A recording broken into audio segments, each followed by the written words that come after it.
Assalamualaikum warahmatullahi wabarakatuh. Om Swastiastu, Salam Namo Buddhaya, Salam Sejahtera bagi kita semua.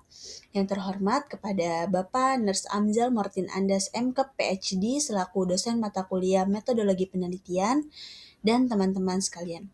Pada kesempatan kali ini, kami dari kelompok 9 akan mempresentasikan dan menjelaskan mengenai PSKI instrumen.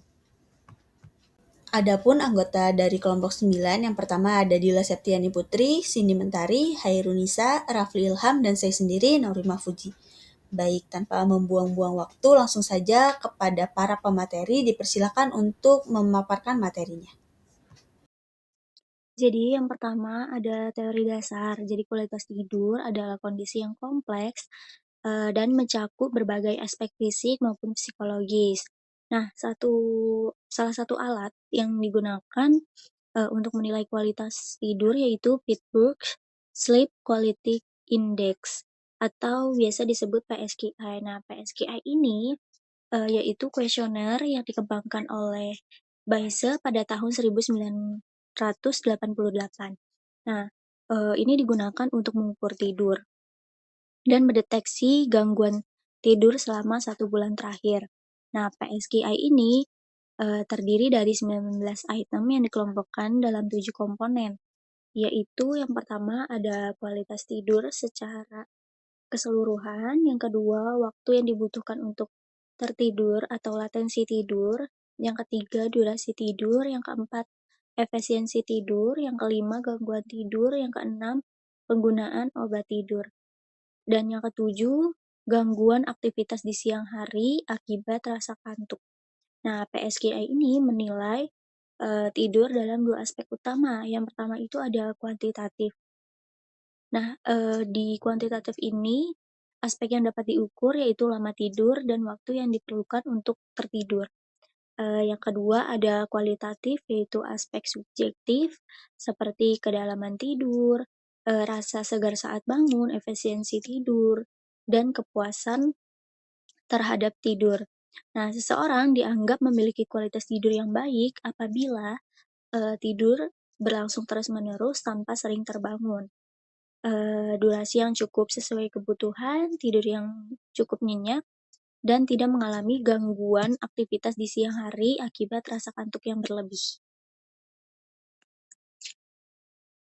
Yang kedua ada tujuan. Jadi PSQI yaitu sebuah kuesioner yang digunakan untuk mengukur kualitas tidur seseorang dengan 3 tujuan utama. Yang pertama yaitu mengevaluasi kualitas tidur dan mendeteksi adanya gangguan tidur atau gejala insomnia secara keseluruhan dalam interval waktu 1 bulan terakhir. Yang kedua, membedakan pola tidur setiap orang serta memisahkan antara individu yang memiliki kualitas tidur yang baik juga seseorang yang mengalami kualitas tidur yang buruk. Yang ketiga, menyediakan indeks ringkas yang mudah dipahami oleh pasien atau responden, serta mudah diinterpretasikan oleh klinisi, dokter, maupun peneliti untuk kepentingan praktisi dan riset klinis.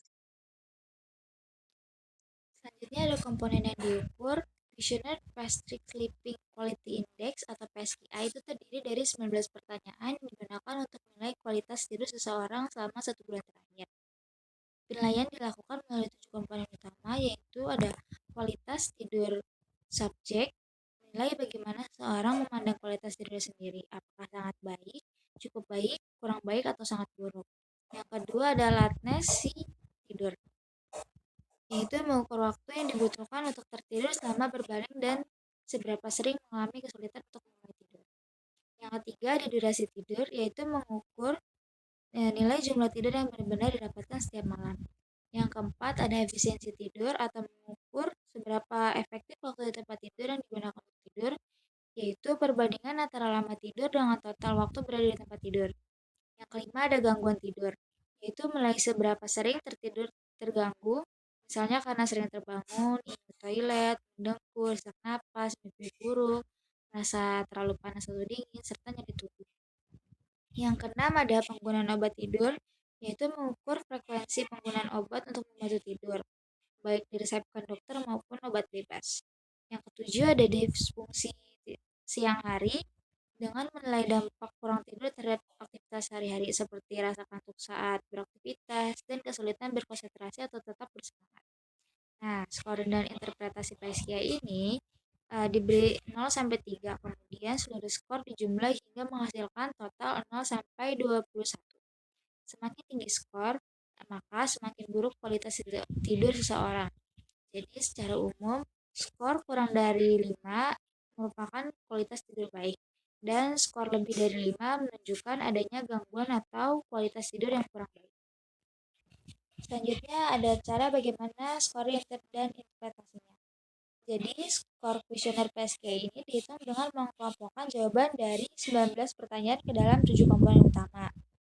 Jadi, setiap komponen diberikan skor 0 sampai 3, di mana skor 0 ini menunjukkan tidaknya gangguan tidur, dan skor 3 menunjukkan gangguan yang sangat berat. Skor global PSK ini diperoleh dengan menjumlahkan seluruh skor dari komponen 7, sehingga menghasilkan nilai total antara 0 sampai 21. Interpretasi hasil menggunakan nilai cut-off standar, yaitu jika skor kurang dari 5 menunjukkan kualitas tidur yang baik, sedangkan skor lebih dari 5 menunjukkan kualitas tidur yang buruk.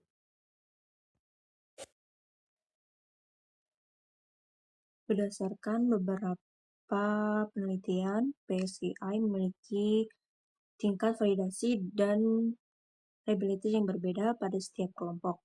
Responden dari segi bahasa, instrumen ini mudah dipahami dengan tingkat pemahaman mencapai sekitar 86-100%, sehingga responden dapat mengisi kuesioner dengan baik.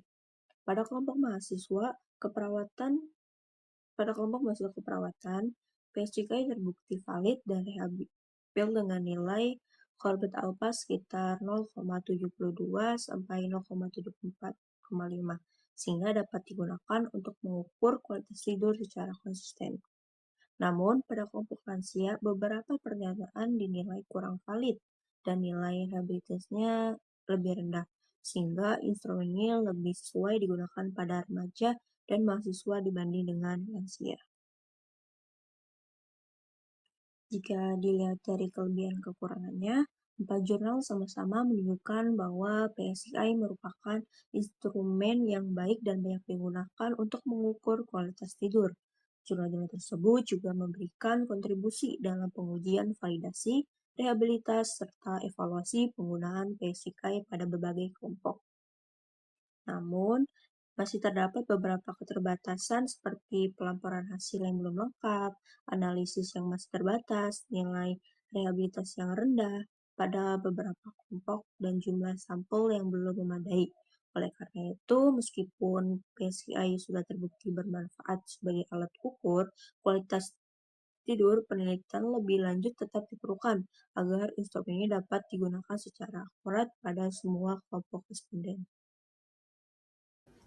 Baik, selanjutnya di sini ada contoh dari penggunaan instrumen PSKI. Kami mengangkat judul analisis hubungan tingkat stres dan aktivitas fisik terhadap kualitas tidur lansia menggunakan kuesioner Pittsburgh Sleep Quality Index atau PSKI.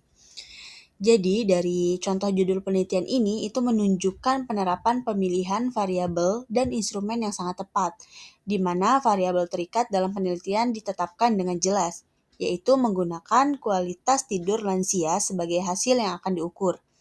Penggunaan kuesioner Pittsburgh Sleep Quality Index atau PSQI juga sesuai, karena PSQI merupakan instrumen standar yang telah teruji validitas dan reliabilitasnya untuk menilai kualitas tidur. Selain itu, pemilihan populasi lansia juga sangat relevan secara klinis, mengingat proses penuaan sering menyebabkan perubahan pada pola tidur, sehingga menjadi fokus utama pada penelitian ini.